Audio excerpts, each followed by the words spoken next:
Frau Limmer, bitte. Meine richten sich an Herrn Boncel. Es ist ja so, dass der Moderna-Impfstoff von einer Reihe von Ländern wie Finnland, Schweden, Dänemark und andere für unter 30-Jährige ausgesetzt wurde. In einigen Ländern sogar ganz ausgesetzt wurde, weil sich eben nach der bedingten Zulassung und der Anwendung gezeigt hat, dass es gravierende und erhebliche Nebenwirkungen, insbesondere Herzmuskelentzündungen, gibt. Trotzdem haben Sie nun eine bedingte Zulassung für Kinder ab 5 Jahren in den USA, sogar für Babys ab 6 Monate. Und der Umfang der Datenerhebung und der Zeitraum ist hier für diese Studie für Babys und Kinder sogar noch kürzer als bei den ursprünglichen Studien.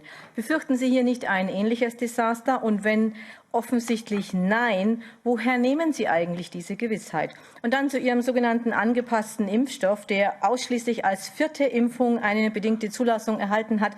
Also die Frage ist hier, finden Sie es nicht seltsam, dass es eine bedingte Zulassung für die 1., die 2. und die 4. Impfung gibt, nicht aber für eine 3. Impfung?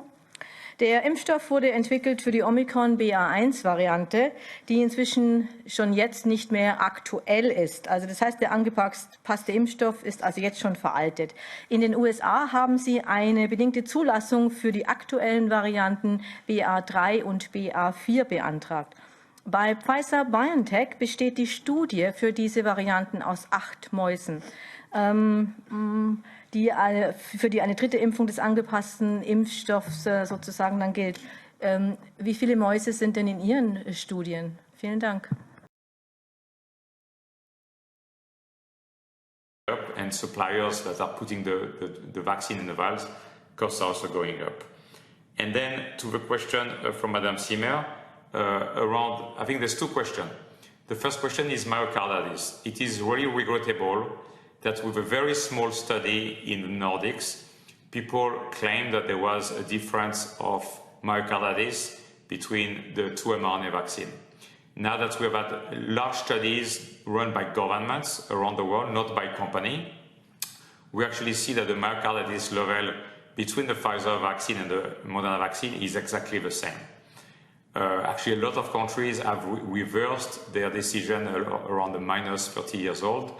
It's the case in Canada, in Switzerland, and I know as we speak, many countries are looking at this. If you look at a young adult today, based on millions, hundreds of millions of worth of data of people, what do we see is the worst outcome for hospitalization is a young adult not vaccinated. If you look at the risk of myocarditis coming from a virus that has been massively documented, it's actually the highest risk of being hospitalized.